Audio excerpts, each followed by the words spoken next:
Alhamdulillah, selalu saja lisan kita memuji Allah Subhanahu wa taala atas segala nikmat yang dilimpahkan kepada kita, terutama nikmat Islam dan iman. Karena dengan Islam dan iman kita jadi mengenal siapa pencipta langit dan bumi ini dan pencipta diri kita sendiri yang selalu kita sebutkan dengan nama Allah. Juga jika memiliki panduan hidup setelah mengenal Tuhan kita Allah, kita tahu mana makanan, minuman, pakaian, pendapatan, pergaulan yang boleh dan tidak boleh. Kita juga jadi mengetahui apa balasan dari perbuatan-perbuatan atas ketaatan kita dan apa hukuman atas pelanggaran-pelanggaran yang kita lakukan. Puncaknya kita dijanjikan untuk mendapatkan balasan yang abadi di surga yang penuh dengan nikmat dan juga ancaman yang menyakitkan di neraka bagi para pembangkang. Ini nikmat yang sangat besar yang harusnya kita syukuri, dan belum lagi nikmat kesehatan, kesempatan, pasangan hidup, keturunan, dan segala macam hal yang Allah Subhanahu wa taala perintahkan kita untuk menikmati dan mensyukurinya. Dan Allah memudahkan kalimat syukur itu dengan alhamdulillah. Selanjutnya kita panjatkan salam hormat kita kepada utusan Allah Nabi besar Muhammad sallallahu alaihi wa ala alihi wa sahbihi wasallam, sebagaimana Allah telah perintahkan kita untuk mengucapkan salam hormat kepadanya, dan juga sebagai balas jasa setelah 23 tahun beliau menghabiskan umurnya untuk agama ini.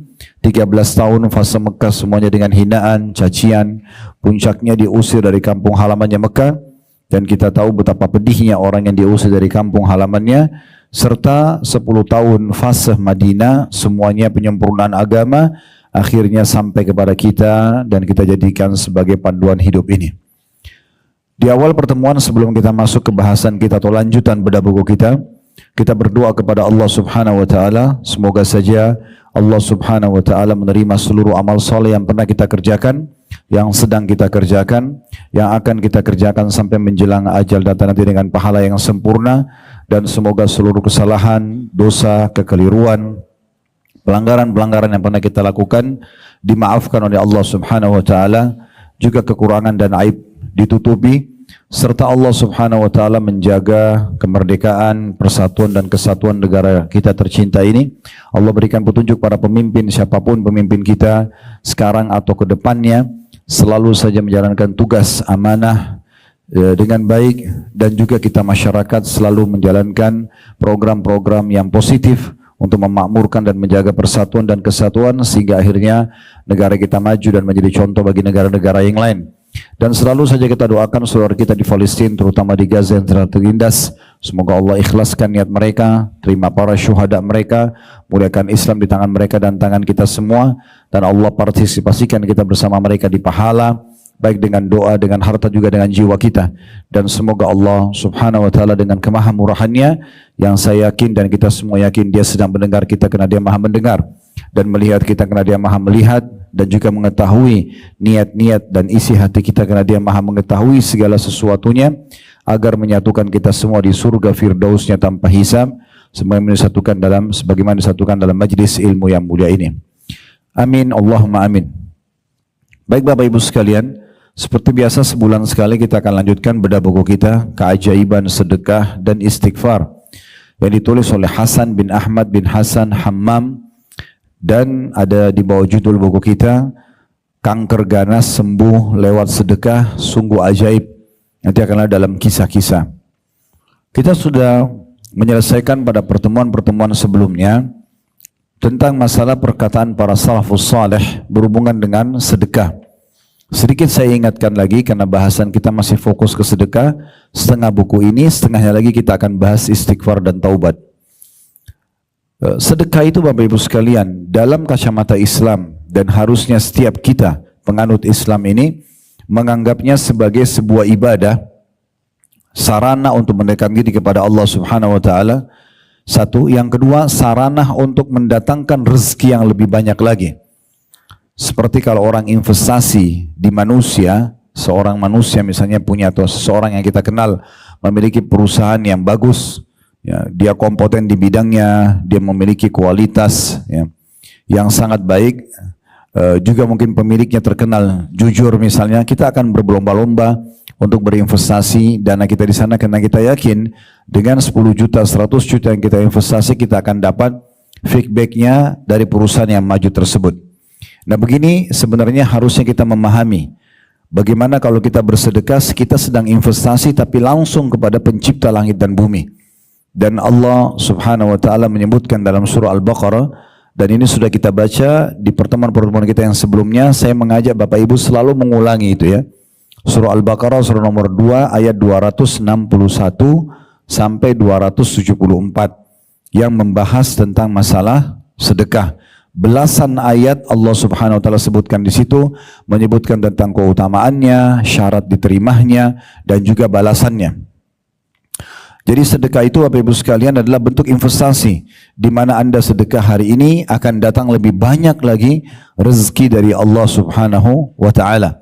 Dan juga Nabi SAW bersabda kepada Bilal, wahai Bilal, sedekahkan, keluarkan di jalan Allah, dan jangan pernah kau takut kekurangan setelah itu dari pemilik singgasana yang agung, maksudnya Allah subhanahu wa ta'ala.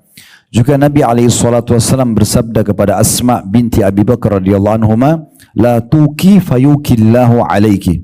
Jangan pernah kau perhitungan kalau mau sedekah, karena Allah juga akan bisa perhitungan denganmu. Jadi sedekah ini adalah bentuk investasi, tapi langsung kepada pemilik pencipta langit dan bumi ini.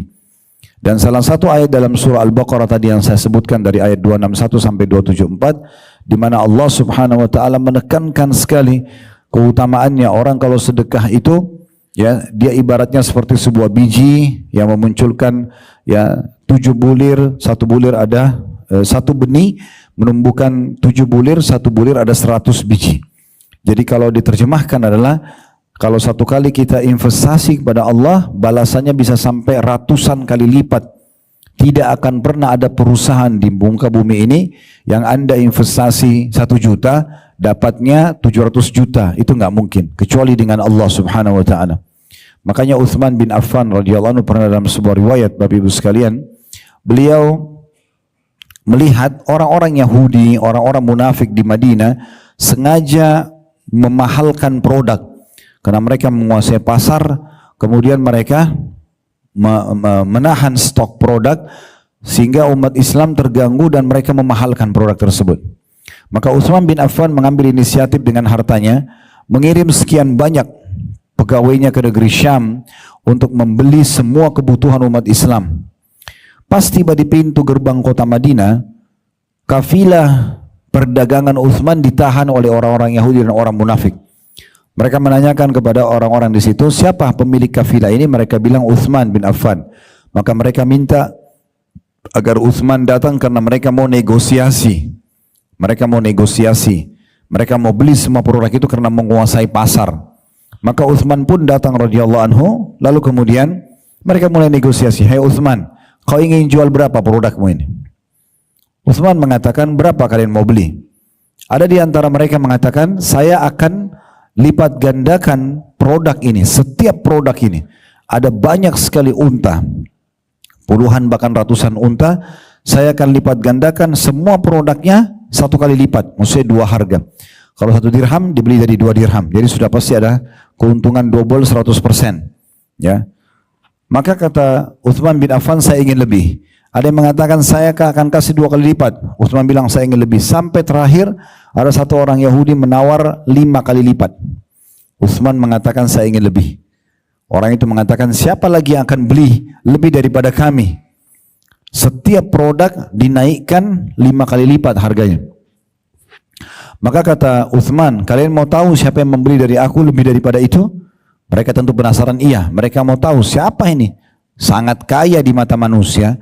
Kalau ada puluhan bahkan ratusan ekor unta membawa produk, itu semua per itemnya dinaikkan lebih dari 5 kali lipat harganya. Maka Utsman bin Affan menyuruh pegawainya mengumumkan di seluruh kota Madinah agar seluruh umat Islam datang berkumpul. Pada saat mereka berkumpul, Utsman mengiklankan di depan orang Yahudi dan orang-orang munafik itu, sesungguhnya wahai muslimin, ini semuanya dagangan saya wakaf untuk kalian. Ambil semua kalian. Maka seluruh umat Islam mengambil kebutuhan mereka dari perdagangan Utsman tanpa bayar 1 dirham pun.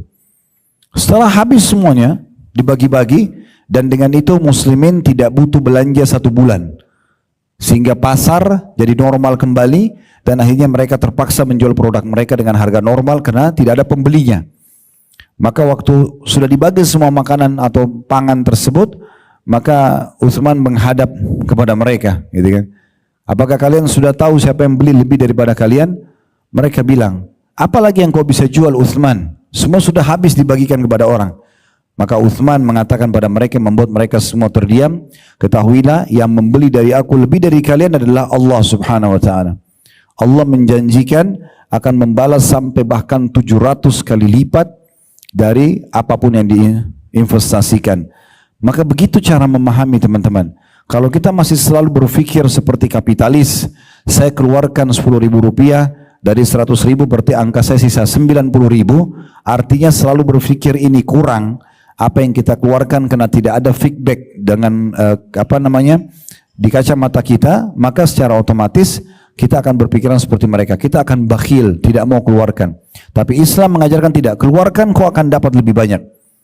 Mau dapat ikan paus, kita tidak mungkin pakai kail, pakai kapal tanker. Ya, kalau mau lebih banyak mendapatkan rezeki dari Allah SWT, pakai resep ini Bapak Ibu sekalian. Sudah berapa kali pertemuan saya ulangi terus, coba pakai resep ini. Sedekah, makin besar Bapak Ibu keluarkan di jalan Allah, makin besar datang rezekinya. Itu pasti. Dan inilah yang dibahas oleh penulis di sini, keajaiban sedekah itu.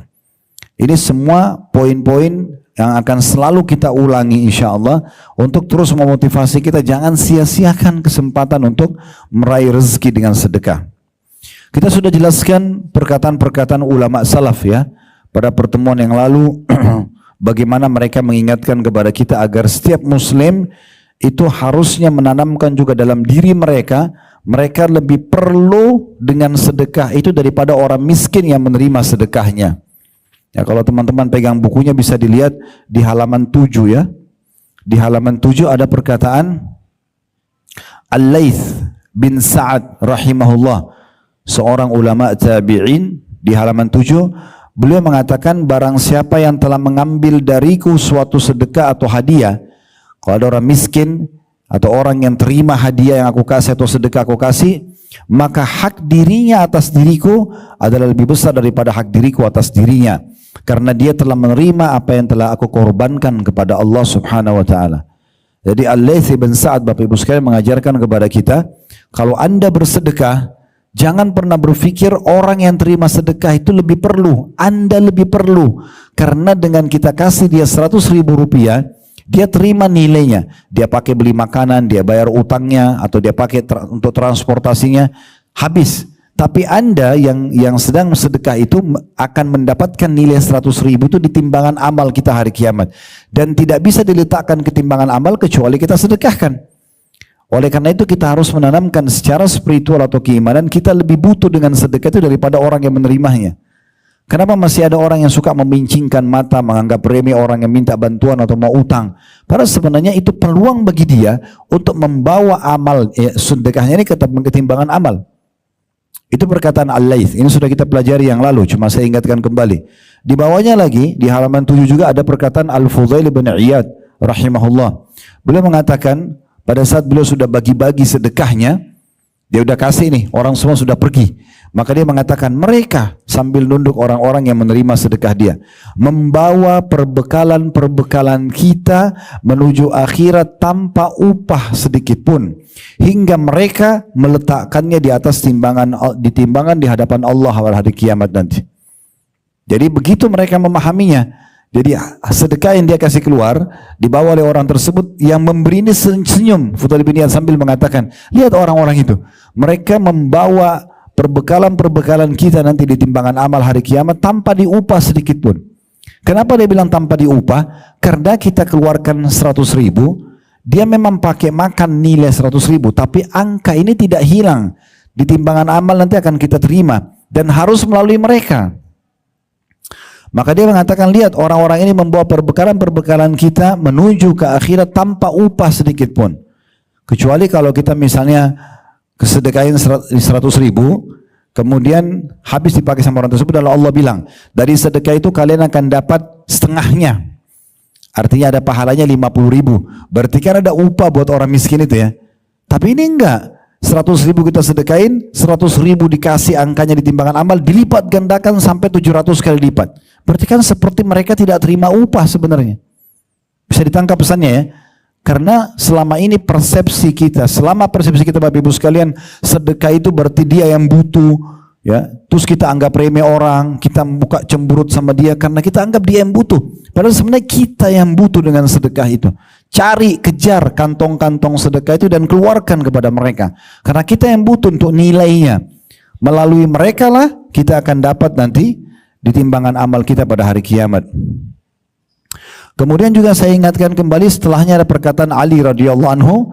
Ini Bapak Ibu harus perhatikan, kalau Allah sudah amanahkan Bapak Ibu jabatan, pekerjaan, bisnis dan sudah ada income-nya, Ali mengingatkan radhiyallahu anhum, barang siapa yang telah diberikan suatu harta oleh Allah, maka hendaklah ia menyambung kekerabatan dengannya. Ingat kerabat-kerabat dekat, dimulai dari orang tua, paman, tante, ponakan, sepupu, berbagi dengan mereka. Bantu yang susah di antara mereka, jenguk kalau sakit, ya. Silaturahim keluarga, jangan makin tinggi jabatannya, makin jauh dari kerabatnya. Itu nggak boleh. Justru dia harus lebih melanjut hubungan silaturahim. Kemudian dikatakan oleh beliau, dan juga memperindah jamuan untuk tamunya. Kalau selama ini kita hanya hidangkan tamu misalnya satu toples, satu jenis kue, sama teh hangat misalnya, rutin karena itu kemampuan kita. Sekarang Allah naikkan jabatan, naikkan gaji, dapat bonus. Perindah itu sebagai tanda syukur. Lebihkan. Kita beli nasi bungkus, kita beli pakaian, apa saja, sedekahkan. Tingkatkan kualitas pelayanan buat tamu. Kemudian beliau mengatakan menolong sesama yang membutuhkan. Jangan sampai justru Allah bukain pintu rezeki, begitu orang minta-minta nggak mau dikasih. Justru kita kasih di saat itu. Kemudian membebaskan tawanan. Kalau ada muslim yang ditawan, kita bebasin dengan menebusnya. Ibnu Zabil, orang terputus jalan. Saya kasih contoh tuh hari, kalau ada orang dari Surabaya ke Jakarta, di terminal dirampok misalnya. Kemudian dia mau pulang ke Surabaya, nggak ada biaya transportnya, kita kasih ke dia. Itu namanya Ibnu Zabil, orang terputus jalan. Orang-orang fakir miskin, para mujahidin, ya kayak sekarang teman-teman kita di Palestina, ya. Dan kita perlu bangga menjadi masyarakat Indonesia karena kita termasuk orang yang pertama, bahkan yang paling loyal dengan teman-teman kita di sana yang sedang tertindas, ya. Semoga Allah berikan mereka kemerdekaan. Dan dia juga sabar. Nah, ini penting juga.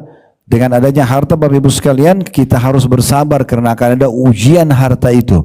Dia sabar atas musibah yang menimpa hartanya. Kayak orang utang nggak bayar, ya. Kita investasi rugi, itu pasti datang. Ya, itu ujian terhadap harta tersebut. Karena dengan perkara-perkara ini semua, dia akan memperoleh kemuliaan dunia dan juga akhirat.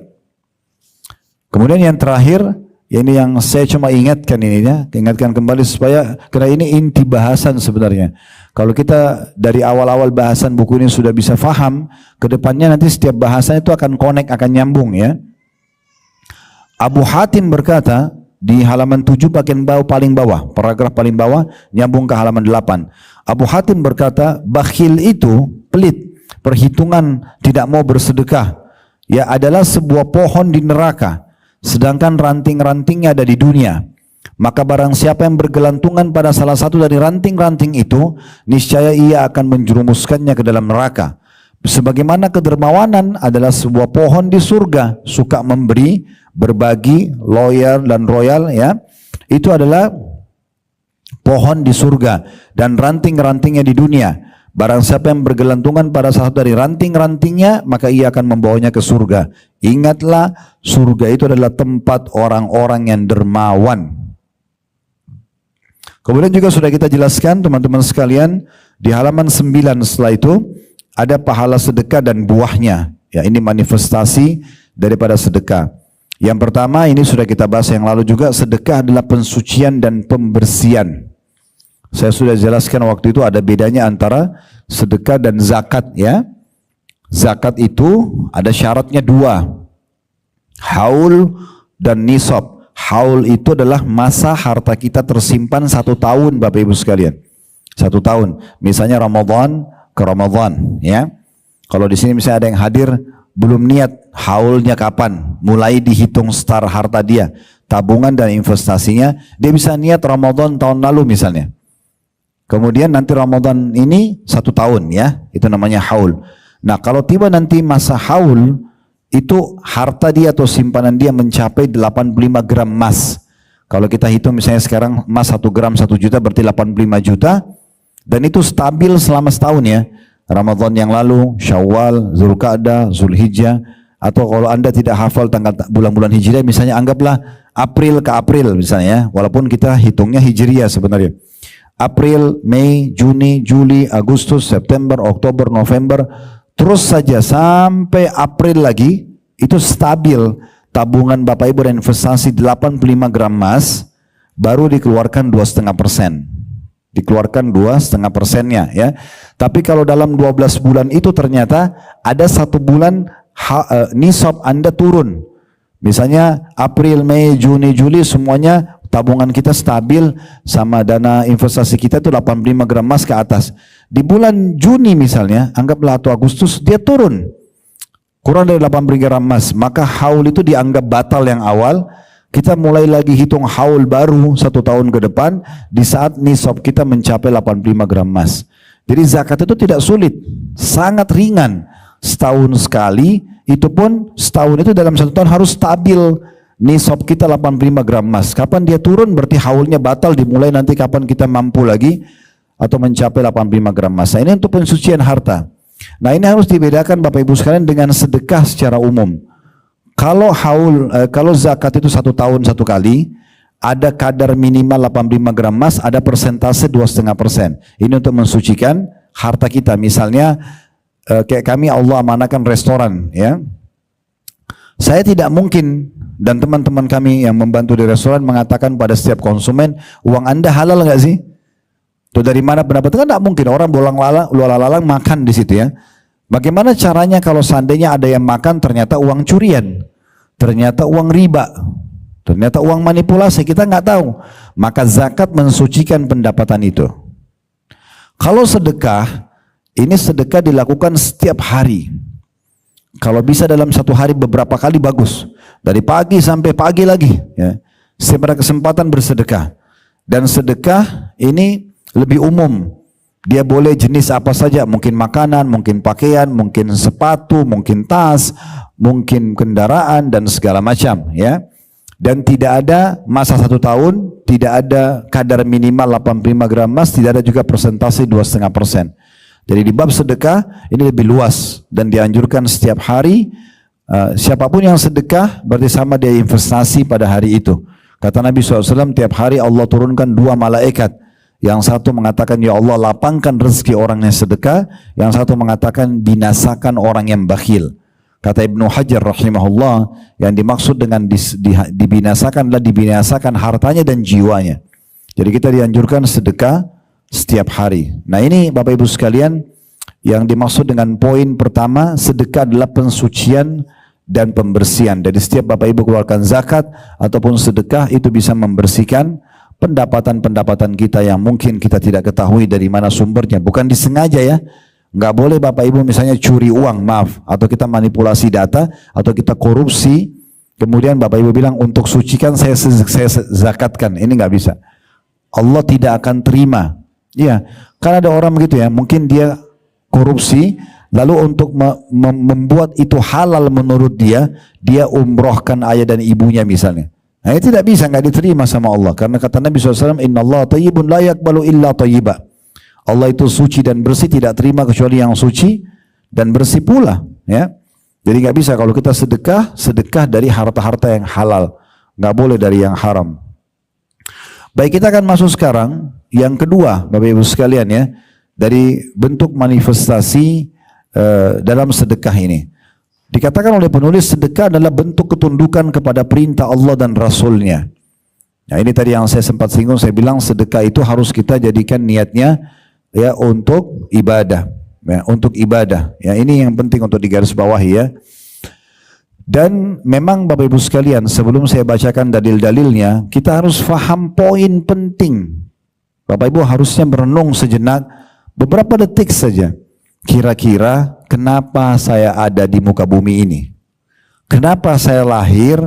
Ini semuanya sudah ada. Begitu kita lahir, ini ibu kamu, ini ayah kamu. Kita nggak bisa milih. Saya nggak mau ibu ini, saya nggak mau ayah ini, nggak bisa. Ini ibu, ini ayah. Sang ibu pun langsung merasa ini adalah anak saya. Ada sistem yang mengatur begitu ya. Sang ayah juga mengatakan ini anak saya. Lalu status nasab ditaruh kepada dia. Dan seterusnya. Ini semua ada sistem. Berarti kan ada yang mengaturnya ya. Kemudian anggota tubuh kita. Mata melihat, telinga mendengar, hidung menghirup misalnya. Ya, kemudian bibir dan lidah mengecap dan mengucap misalnya. Kemudian tangan menjamah, kaki melangkah. Semua ini kan tidak bisa dialih fungsikan ya. Siapa di antara kita yang bisa misalnya jalan dengan kepalanya? Nggak mungkin. Dia harus fungsikan kakinya. Jalan dengan tangan aja nggak stabil gitu kan. Begitu juga dengan tidak mungkin dia makan dengan matanya, tidak mungkin dia melihat dengan kupingnya. Jadi ada satu sistem yang kita mau nggak mau memang sudah mengatur kita ke situ. Ya, kemudian proses fasenya sama sebagaimana semua manusia tahu. Bayi dulu jadi tidak bisa apa-apa sampai mulai bisa ngomong, mulai bisa berjalan, merangkak dan seterusnya sampai akhirnya mulai tumbuh dewasa, mulailah dia punya program dan hampir sama. Ingin punya pasangan hidup, ingin punya pekerjaan, ingin punya jabatan, lama-lama tua, pensiun, mati. Satu paket. Tidak ada orang yang punya sistem lain. Berarti kan ada yang mengatur. Pergantian siang malam, pergantian musim, kemudian rasa lapar. Siapa yang bisa Bapak Ibu sekalian mengalihkan lapar itu, solusinya selain makan? Nggak bakal bisa. Kita lapar nih, kita alihkan ke tidur. Bangun tidur tetap lapar. Kita lapar, kita berolahraga, makin lemas. Harus makan. Pertanyaan sekarang, siapa yang ciptakan kita? Siapa yang membuat sistem ini? Kalau lapar harus makan. Tadi fungsi mata melihat, fungsi telinga mendengar. Kita lahir, ini ibu, ini ayahmu. Kita melalui fase dari bayi, anak-anak, remaja, tua, mati. Ini dari mana semuanya nih? Kita harus merenung sejenak. Bapak Ibu bisa membaca juga dalam surah yang Allah sebutkan surahnya tentang kita manusia. Surah nomor 76. Namanya surah Al-Insan. Allah sebutkan di ayat pertamanya, hal ata 'alal insani hinu minad dahri lam yakun syai'an madhkura. Apakah telah datang masa manusia itu berpikir sejenak yang tadinya dia dari sesuatu yang tidak ada yang kenal, tiba-tiba dia lahir, tiba-tiba ada sistem sampai dia harus lalui dan dia meninggal dunia. Dia harus berpikir dari mana? Nah, jawabannya Bapak Ibu sekalian, karena kita punya pencipta. Pencipta lah ini yang orang Islam dimanjakan, kita sudah langsung lahir tahu, orang tua kita bilang Tuhanmu Allah ya nak, ini sholat ya, ini bacaannya, ini yang Allah bolehkan, ini yang Allah larang. Kita sudah disampaikan. Orang-orang yang tidak dipandu kepada Tuhan Allah, mereka cari Tuhan-Tuhan lain, sembah patung, sembah pohon, ya, ada yang sembah sapi, ya, macam-macam. Ya, di India itu ada yang sembah kan gitu, ada yang sembah sapi, misalnya ada yang sembah macam-macam. Ada yang sembah jin tidak nampak, ada yang sembah bintang-bintang. Kenapa? Karena potensi dia tahu ada Tuhan, ada, tapi tidak dipandu ke Tuhan siapa yang sebenarnya. Kalau kita sudah dipandu, Tuhanmu Allah, ini loh Al-Quran yang diturunkan, ini loh utusannya Nabi Muhammad, ikuti saja. Udah, kita jadi tahu, punya jawabannya semuanya. Nah, jadi saya kembali kepada pertanyaan penting di sini Bapak Ibu sekalian. Kita sejenak merenung, kenapa kita ada di muka bumi ini? Allah sebagai sang pencipta mengekalkan dalam surah Az-Zariyat, surah nomor 51 ayat 56 ya. Itu bisa dibuka, ini tujuan dasar sekali kenapa kita ada di muka bumi ini. Sudah sering kali para ustadz-ustadz kita ya menyebutkan tentang surah atau ayat ini untuk mengingatkan kembali ya, surah nomor 51 ayat 56 ya. Allah Subhanahu wa taala mengatakan, "Wa ma khalaqtul jinna wal insa illa liya'budun." Ketahuilah aku tidak menciptakan jin dan manusia. Kita semuanya ada di muka bumi ini lahir dan melalui proses yang harus kita lalui tadi sudah saya berikan gambaran, memang ya melainkan supaya mereka mengabdi kepadaku. Jadi memang tujuan kita di sini Bapak Ibu sekalian di muka bumi ini, kalau dari ayat ini kita faham memang kita untuk sholat, memang untuk baca Quran, memang untuk zikir, memang untuk bakti sama orang tua, memang untuk bermanfaat ya. Memang begitu tujuannya. Tidak ada tujuan lain. Jadi kalau pelengkap ini perangkat-perangkatnya ada kayak tidur, makan, itu perangkat saja. untuk memudahkan kita melalui kehidupan dan menjalankan tujuan utama kita diciptakan. Nah, itu yang harus kita fahami Bapak Ibu sekalian. Jadi memang untuk itu kita diciptakan. Dan Allah Subhanahu wa taala memastikan di ayat 57 setelah itu, ma uridu minhum min rizqin wa ma uridu ay yut'imun. Kata Allah, aku tidak menghendaki rezeki sedikit pun dari mereka, dari manusia dan jin, dan aku tidak menghendaki supaya mereka memberiku makan. Allah tidak suruh kita bekerja cocok tanam atau bekerja lalu memberikan makan kepada Allah, tidak. Allah tidak butuh, Allah Maha Kaya. Lalu Allah menutupnya di ayat 58 mengatakan innallahu warrazzaqu dzul quwwatil matin. Sesungguhnya Allah itu dialah Maha Pemberi rezeki yang mempunyai kekuatan lagi sangat kokoh, Nah, di sini kita hubungkan antara tujuan kita diciptakan adalah mengabdi kepada Allah.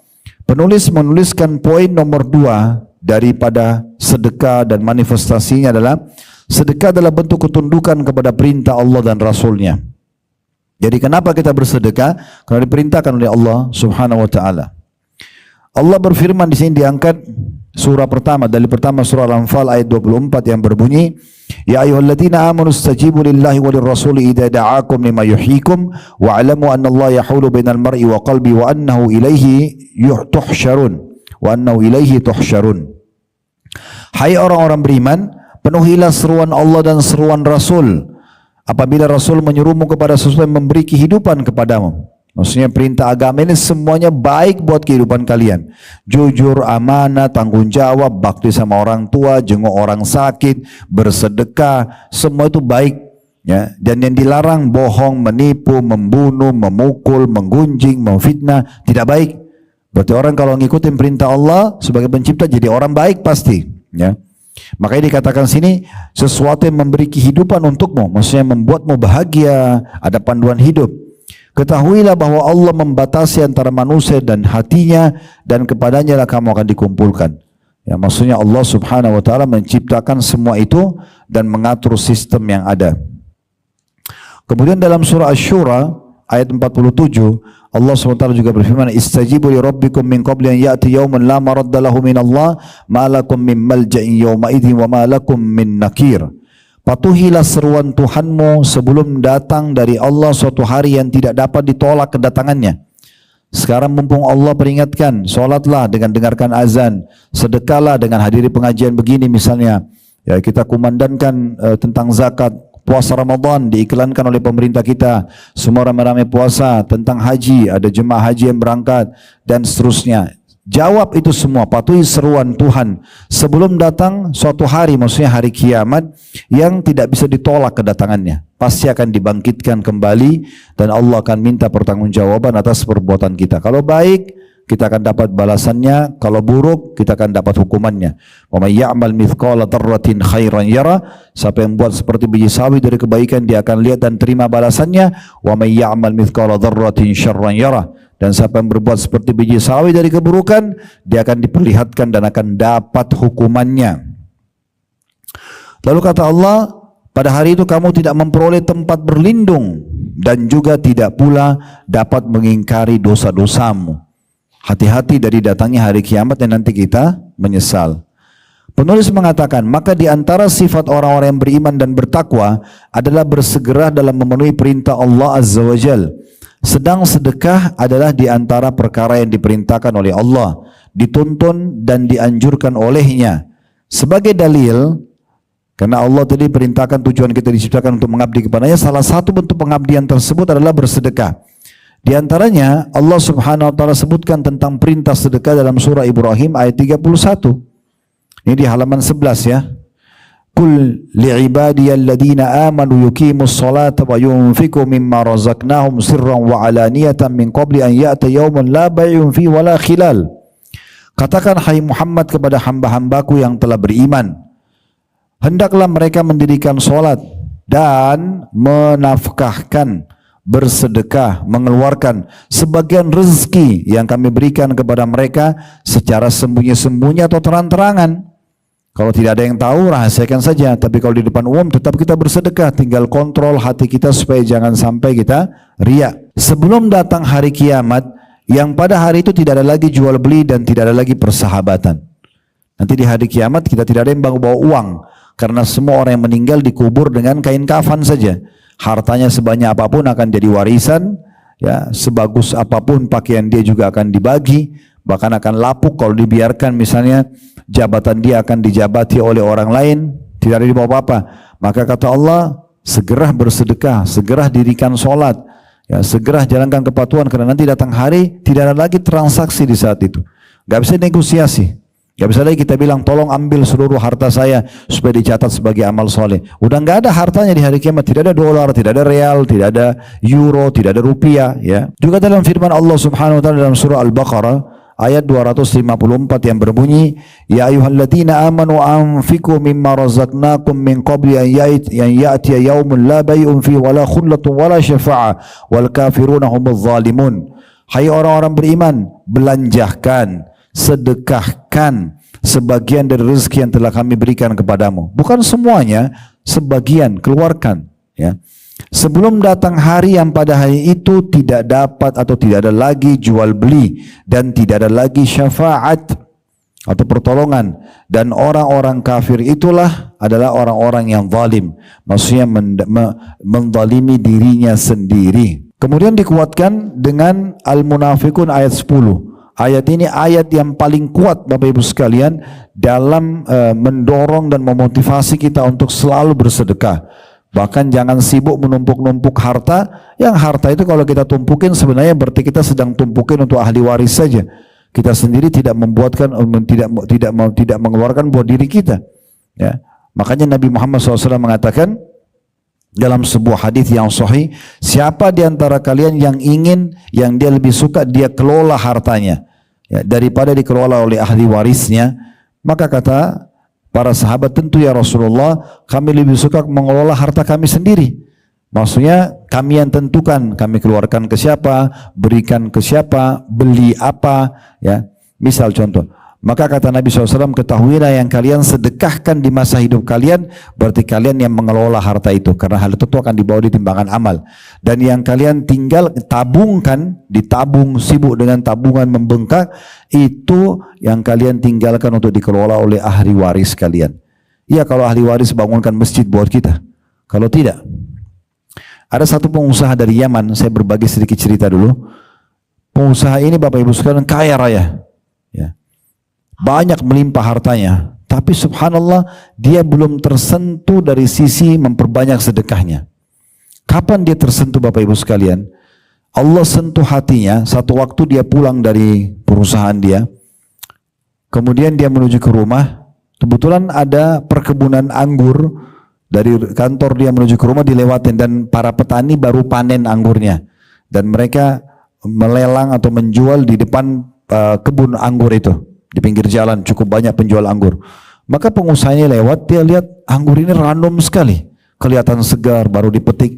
Dia mampir, dia beli satu tangkai besar cukup banyak, dibawa pulang ke rumah. Begitu tiba di rumah, dia bilang sama istri anaknya, ini anggur nanti kita makan sama-sama. Udah azan, dia pergi ke masjid. Waktu dia pulang, anggurnya habis. Nggak ada satu butir anggur pun yang ditinggalkan oleh istri dan anaknya. Dia sempat tanya, ada satu, di mana anggur tadi? Dia bilang sudah habis kami makan. Di saat itu Allah sentuh hati dia. Dia mengatakan, Maha Suci Allah, saya selama ini sibuk menyimpan harta buat mereka, maksudnya istri anaknya, kasih makanan, tabung, cari pekerjaan, memang untuk istri anak gitu ya. Tapi mereka sendiri tidak ada perhatian sedikit pun buat saya. Maka apa yang saya bisa harapkan dari mereka kalau saya sudah meninggal? Mana mungkin kalau anggur saja satu butir mereka tidak mau simpan, terus saya mau menghayal nanti pada saat saya meninggal mereka akan bangunkan saya masjid, mereka akan bangunkan saya rumah anak yatim. Anggur satu butir mereka tidak sisakan. Maka semenjak itu dia mengambil satu keputusan, mayoritas keuntungan perusahaannya semua untuk sedekah. Sekarang dia punya puluhan masjid, dia punya banyak puluhan sekolah, semuanya digratisin demi untuk amal dia sendiri. Oleh karena itu Bapak Ibu sekalian, kalau kita tidak mengambil keputusan untuk segera memperbanyak nanti timbangan amal kita hari kiamat dengan sedekah, maka tidak ada yang akan melakukannya. Kalaupun anak kita bersedekah, Kita muhasabah, introspeksi diri sendiri saja. Bapak ibu tiap hari sedekahin buat ibu bapaknya atau buat saudaranya. Paling seminggu sekali, iya sebulan sekali. Nah begitu juga kita nanti kalau meninggal. Akan sama. Makanya semumpung kita hidup, kita yang sedekah. Karena kita bebas mau menentukan berapapun jumlahnya. Jangan selalu perhitungan dengan Allah ya. Saya sudah kasih contoh pada pertemuan yang lalu Bapak Ibu sekalian. Misal kita lewat dekat rumah, dari rumah ke kantor, arah satu masjid letakkan kotak amal. Sering temukan kan ya? Ya. Ini Bapak Ibu kalau cari di Masjid Haram Mekah, Masjid Nabawi nggak akan temukan. Karena pemerintah Saudi memang tidak mengizinkan dan mereka mengambil alih semua pembiayaan dan pahala untuk dua masjid itu. Jadi kita tidak mungkin bisa dapat di sini. Tapi Indonesia alhamdulillah terbuka. Kita bisa untuk bersedekah. Jadi jangan sampai setan godain kita. Tadi waktu pergi kantor kita sudah kasih 10.000 rupiah. Pas pulang kotak amal masih ada. Setan akan bilang, kan tadi sudah sedekah. Ya udah nggak usah dikeluarin. Keliru, sedekah lagi. Karena sedekah itu investasi. Makin banyak maka makin besar kita akan dapat feedbacknya dari Allah dan makin melimpah pahalanya. Berarti masjid masih butuh. Besok keluar ada lagi, kasih lagi. Setiap saat kasih. Dianjurkan untuk bersedekah pagi sampai menjelang malam, malam sampai menjelang pagi. Jadi tidak ada batas waktu dari sedekah. Dan alhamdulillah kita sekarang dengan handphone kita, dengan teknologi yang ada sekarang, kita bisa bersedekah ke seluruh dunia. Bapak Ibu bulan Ramadan mau buka puasain orang di Amerika, bisa dari Indonesia. Mau buka puasain orang di Palestina, mau buka puasain orang di mana-mana. Kalau kita bisa melihat ada restoran yang terkenal di sana, atau kita bisa kontak satu muslim di sana, atau yayasan sosial, saya ingin sedekah, tinggal transfer uang, mereka realisasikan di sana. Sangat mudah. Zaman dulu nggak bisa. Lingkup sedekah orang hanya di kota dia, atau sekitar dia, karena terlalu jauh dia kalau mau pergi. Tapi sekarang dengan transfer luar biasa. Terlalu banyak peluang-peluang untuk bersedekah, jangan luput. Perhatikan ini ya, ini yang kita mau baca sekarang di halaman 12 Al-Munafikun, surah Al-Munafikun ayat 10. Ini penyesalan yang Allah sudah gambarkan dan akan menimpa semua orang yang tidak mau sedekah. Akan sama penyesalannya. Allah berfirman, wa anfiqu mimma razaqnakum min qabli an ya'tiya ahadakumul mautu fayaqula rabbi laula akhartani ila ajalin qaribin fa asaddaqa wa akum minas salihin. Dan belanjakan sebagian dari apa yang kami berikan kepadamu sebelum datang kematian kepada salah seorang di antara kamu. Sebelum kamu mati, lihat malaikat maut, lalu di saat mau mati itu baru kalian berkata. Ya, perhatikan ya, di sini Allah tidak sebutkan dia menyesali amal-amal yang lain, tapi yang ada di ayat ini disebutkan penyesalannya. Dia mengatakan, ya Robku, wahai penciptaku, mengapa engkau tidak menangguhkan kematian itu sampai waktu yang dekat? Tolong kasih aku berapa menit saja. Untuk apa? Untuk makan-makan favorit lagi, kumpul sama keluarga, kembali kerja? Enggak. Agar ya atau yang menyebabkan aku dapat bersedekah. Dan aku termasuk orang-orang yang saleh. Jadi orang kita, Bapak Ibu sekalian, yang rekeningnya lagi banyak uang, dia banyak investasi, ini kalau meninggal, kalau dia tidak sedekah, dia berharap Allah suruh malaikat maut lambatkan berapa menit, hanya untuk mau transfer semua dana itu ke yayasan sosial, ke anak yatim, ke masjid, baru dia meninggal. Tapi udah nggak bisa. Di saat malaikat mau datang, udah habis peluang itu. Dan berarti harta itu sudah menjadi harta ahli waris, bukan lagi kita. Karena ahli waris belum tentu bersedekah buat kita. Kalau sedekah pun tidak banyak. Oleh karena itu perbanyak timbangan amal kita semasa kita hidup. Semasa kita hidup. Dan saya juga sudah berbagi Bapak Ibu sekalian, latih anak-anak kita menabung di akhirat, bukan menabung di dunia. Ya, saya sarankan saja, jangan belikan celengan buat anak-anak. Karena celengan buat anak melatih mereka bakhil, pelit. Bapak Ibu kalau punya 2 orang anak, Bapak Ibu belikan celengan 1 orang 1, lalu kasih 10.000 satu anak, pastikan berapa menit setelah itu kalau si kakak pegang celengan adik, adiknya akan marah, adik pegang celengan kakak akan marah. Bahkan kadang-kadang kita orang tuanya pegang celengan anak itu akan marah. Mulai lahir sifat bakhilnya. Yang benar gimana? Kasih uang. Kalau ini uang jajan di sekolah, nah ingat ya, kalau lagi istirahat nanti belanja apa-apa di kantin, belikan teman kamu ya, sedekah. Ada kotak amal di musola, kasih. Ada bantuan apapun di sekolah untuk teman yang sedang sakit, kasih. Latih mereka bersedekah. Sedekah itu pangkal kaya dalam Islam. Ya, yang bilang tabungan itu pangkal kaya itu adalah orang-orang non-muslim, ya. Itu orang-orang yang beda pikirannya sama kita. Mereka nggak mungkin berpikir seperti kita, karena kita ini pasti tidak masuk di nalar manusia, keluarin kok bisa jadi banyak. Nah, begitu janji Allah SWT, dan itu resep yang luar biasa. Di depan mata saya Bapak Ibu sekalian, hampir semua jemaah yang saya temuin yang Allah bukain pintu rezeki, memang luar biasa royalnya mereka.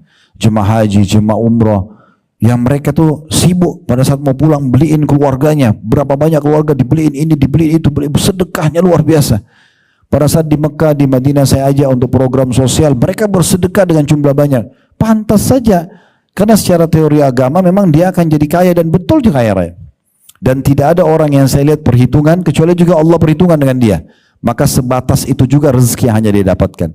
Coba resep ini, perbanyak sedekah, tingkatkan angka yang belum pernah Bapak Ibu kesedekahin. Misalnya selama ini kita cuma kasih 10 ribu, 5 ribu, tingkatkan sekarang ke 50 ribu, tingkatkan 100 ribu. Memang ini adalah sebuah ibadah pendekatan diri kepada Allah SWT. Yang pertama, yang kedua akan nanti kita terima di timbangan amal, dan yang ketiga akan diganti oleh Allah. Dalil tentang penggantian ini Bapak Ibu bisa lihat dalam surah Saba, surah nomor 34 ayat 39. Surah nomor 34 ayat 39. Potongan ayat di situ, wa ma anfaqtum min syai'in fahuwa yukhlifu. Apapun yang kalian infakkan, maka pasti dia akan ganti. Allah akan ganti. Jadi sedekah itu Bapak Ibu sekalian akan sangat besar manfaatnya. Tadi saya sebutkan minimal 3 tadi ya. Kita akan dapat pahalanya, kita akan terima di timbangan amal hari kiamat, dan juga akan digantikan oleh Allah Subhanahu wa ta'ala. Lalu kenapa harus khawatir? Sekarang rasional Bapak Ibu kerja di rumah sakit ini misalnya, kenapa Bapak Ibu bertahan kerja? Karena Bapak Ibu di antara salah satunya tahu, oh saya akan terima gaji akhir bulan. Kenapa Bapak Ibu begitu yakin akan dikasih gaji? Karena kita yakin pimpinan perusahaan pasti jujur, mungkin pemerintahan juga akan awasin dan segala macam. Nah, kenapa kita tidak lakukan sistem yang sama dengan Allah Subhanahu wa ta'ala? Allah pasti akan kasih. Allah tidak akan pungkiri janjinya. Bahkan rezeki itu sangat luar biasa melimpah. Coba Bapak Ibu sekalian. Dan coba saya bilang angka-angka yang belum pernah, ya. Saya pernah punya pengalaman pribadi, pulang dari pengajian, untuk melatih diri, membiasakan diri, coba lawan sifat pelit dan perhitungan di jalan Allah. Saya pernah pulang dari pengajian, dikasih dari satu pengajian 1 amplop cukup tebal. Saya juga tidak tahu angkanya berapa. Saya belum buka gitu. Saya waktu itu naik motor karena dari Jakarta Selatan, Jakarta Timur lebih dekat ya, dari sekitar lewat Kemang menuju ke Condet waktu itu. Pas saya mau lewat jembatan, ada satu ibu duduk di pinggir jalan, ulurkan tangan minta bantuan. Di saat itu saya berkata pada diri saya sendiri, hari ini saya harus bisa membuktikan mana yang saya dahulukan, imankah, keyakinan tentang janji Allah, atau memang bisikan syaitan. Syaitan akan selalu mengatakan, untuk apa dibantu, toh dia masih muda, atau bantu saja, buka amplopnya ambil 50 ribunya. Tapi bisikan keimanan beda, ini orang tidak mampu, berikan yang terbaik, hilangkan masalah dari hidup dia, Allah akan gantikan. Maka saya pada saat itu melawan bisikan syaitan dan berusaha untuk menimba bisikan keimanan. Saya kasih semua amplop itu di tangan ibu tersebut, lalu saya pergi. Udah, biarkan nanti Allah Subhanahu wa ta'ala memberikan balasan sempurna. Subhanallah, jaraknya dekat, tidak jauh. Saya sampai di restoran penuh, banyak sekali konsumen.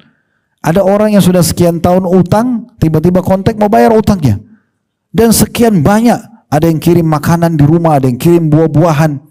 Saya langsung berpikir, subhanallah, begitu gampangnya Allah ganti. Yang penting kita mau. Cuma syaitan selalu membisikkan kita, enggak, nanti berkurang, nanti begini dan begitu. Ingat, kita muslim bukan kapitalis. Islam sekali lagi, keluarkan di jalan Allah, Allah ganti. Itu pasti. Innallaha la yukhliful mi'ad. Allah tidak akan pungkiri janjinya. Mereka mengatakan tidak. Tahan, tabung, kau akan kaya. Nggak akan ketemu konsepnya. Mustahil. Islam suruh keluarkan, ini suruh nabung, nggak bisa ketemu. Coba royal, maka akan muncul loyalitas. Itu yang saya bilang yang lalu ya. Kalau masih ingat, Bapak Ibu kalau mau orang lain loyal dengan kita, peduli, perhatian, ya, hormat, maka dimulai dari royal dulu, berbagi dulu, muncul loyalitas. Royal akan datangkan loyalitas. Itu juga berlaku antara hubungan kita sama Allah SWT. Kita royal di jalan Allah, Allah akan menunjukkan loyalitasnya kepada kita. Maka ini poin penting untuk kita garis bawahi insya Allah.